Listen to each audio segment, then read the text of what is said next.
All right. Hi, guys. Hope you guys had a good winter break. I'm going to read chapter 2 for you guys from the Shining Company by Rosemary Sutcliffe. Chapter 2 is called The Archangel Dagger. Okay. It was young summer, dapple shade in the valley woods, and the hawthorn flowers already fading before we paid the clearing visit to Brother Pebware.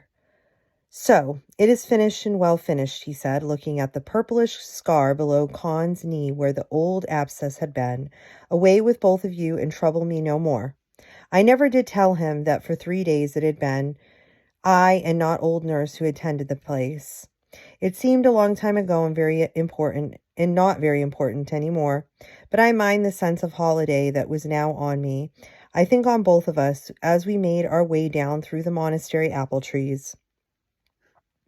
Maybe it was because of that sense of the holiday that we turned aside from the homeward track and the schoolroom where Titus would be waiting for me and went instead to watch Loban at work in his smithy. Maybe it was because the fates who weave the lives of mortal men were already setting up their loom for us. Loban was an old man beginning to be hunched by the long years at his work, all shoulders and no legs. But he must have always have been small and meager, and I had often wondered how he had managed to swing the great sledgehammer in his young days when he was learning his trade. He was a master smith now, with men under him to call him lord, and seldom set his own hand to a horseshoe or even a plowshare, keeping his skills for fine weapons and the like. His tool was the light hand hammer that rang like a bell all up and down the valley. And when we came towards the low-browed smithy, was sprawled like a sleeping hound under the alder trees. The hand hammer was silent, and Loban himself was sitting on the bench before the door, looking on something small laid across his knee, and in deep talk with a traveling merchant who had claimed guest right for himself and his men in our hall the night before. Thanes of Syracuse, he called himself.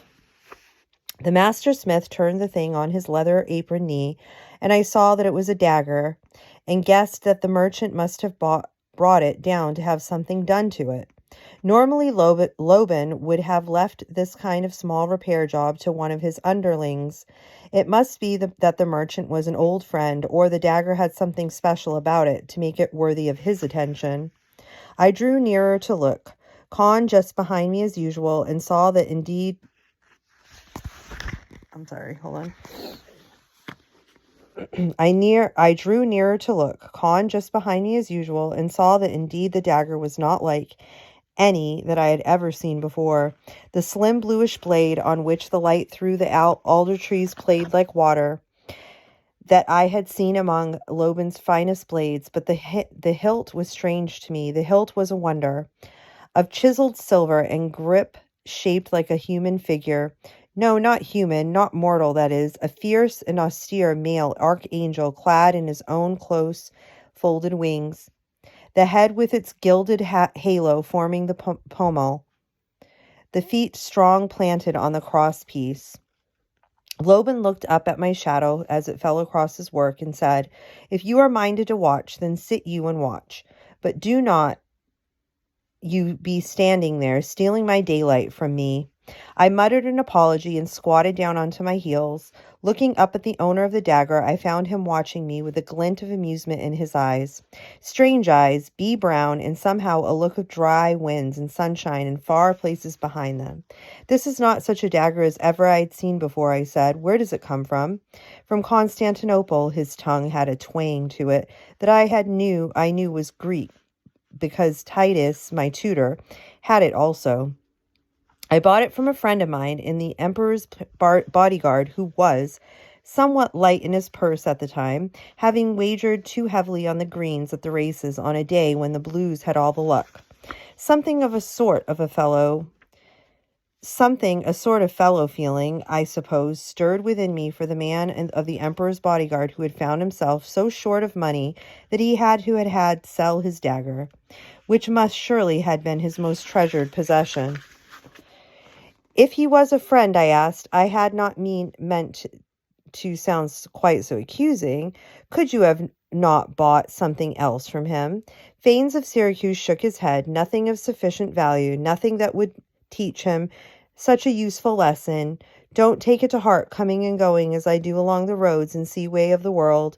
There's a good chance that I shall come sailing up the Golden Horn once more, on a day when the luck of the racecourse has been with the greens. I only half understood, but the words had magic in them, the sound of incantation and harp song, and I understood clearly enough that I wanted to hear more. Tell me about Constantinople, I demanded, and settled more comfortably onto my haunches, as one does when listening to a story. The merchant's brown, wind-burned face ceased into a deeper smile. I suppose he had met boys eager for travelers' tales often enough before. So I tell about Constantinople, the golden city, he said, and sitting forward, elbows on knees, he began. I listened, sometimes watching the archangel dagger as Loban turned it to and fro on his knees, renewing the worn silver wires that bound the cross guard. Sometimes watching the merchant's face, where it seemed almost that I could see the distance and the far-off places behind his eyes. Something of Constantinople I knew already from other traveling merchants.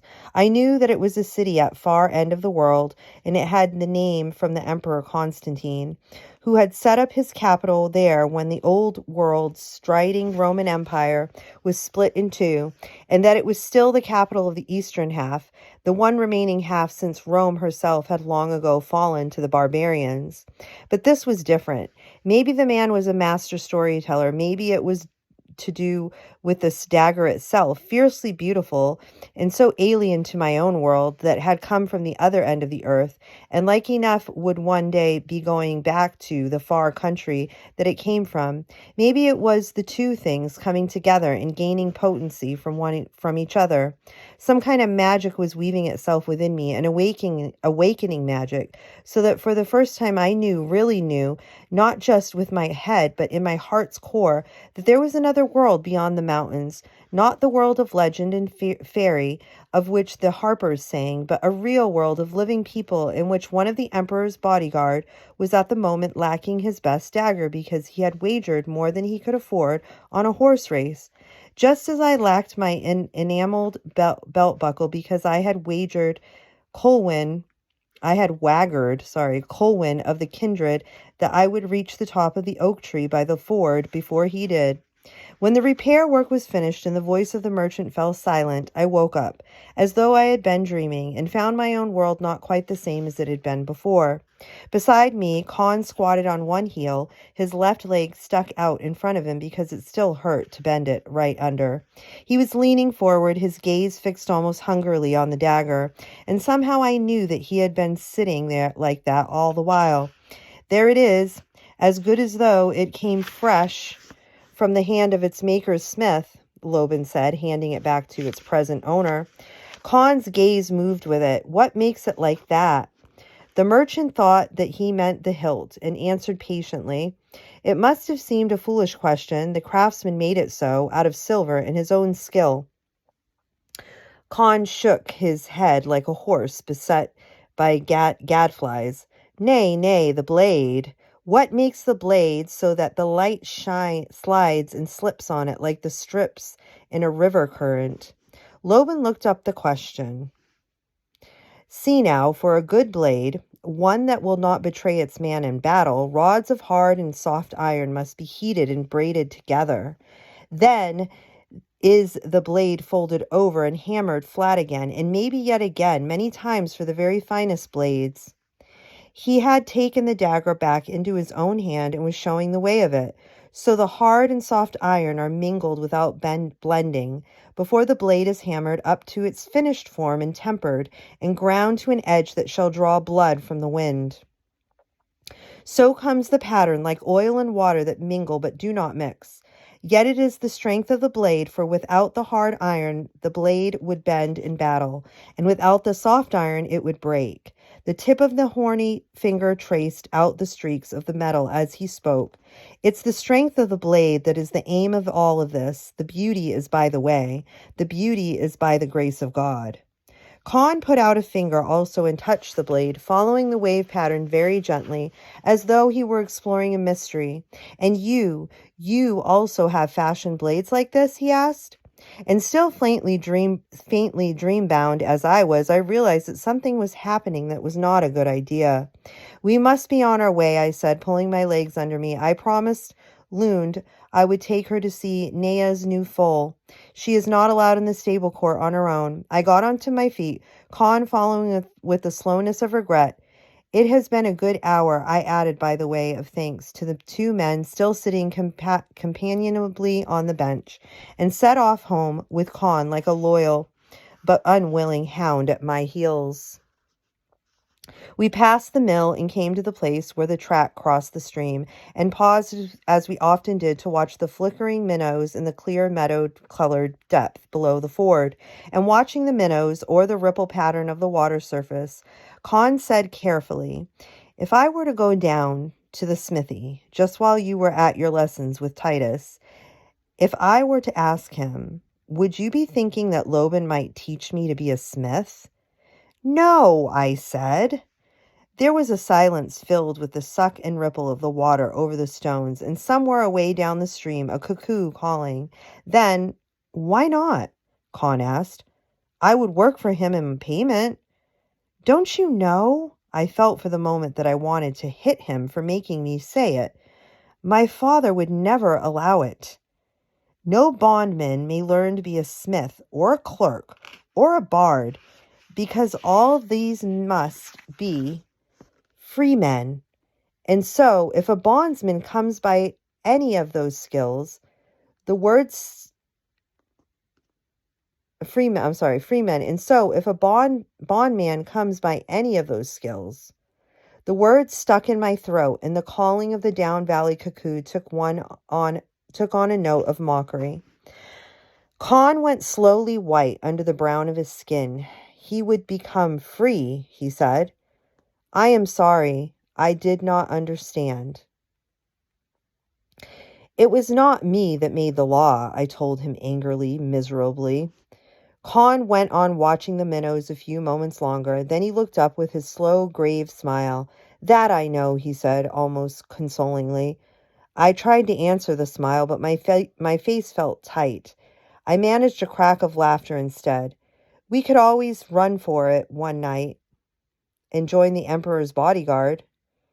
Fane said that there are men in it from all across the world. Any man who can call himself a swordsman, Fane said. The trouble is that neither of us can call himself a swordsman. The trouble with Con was he almost never winged off any kind of flight of fancy. Not yet. It was a good fight, and I hung to it. But we could not go for a few years anyway. That would give us time to learn, Con agreed.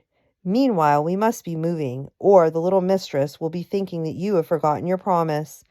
We went on homeward bound, but as we left the ford behind us, he was dragging his left leg slightly, as he still did when he was tired or sore at heart.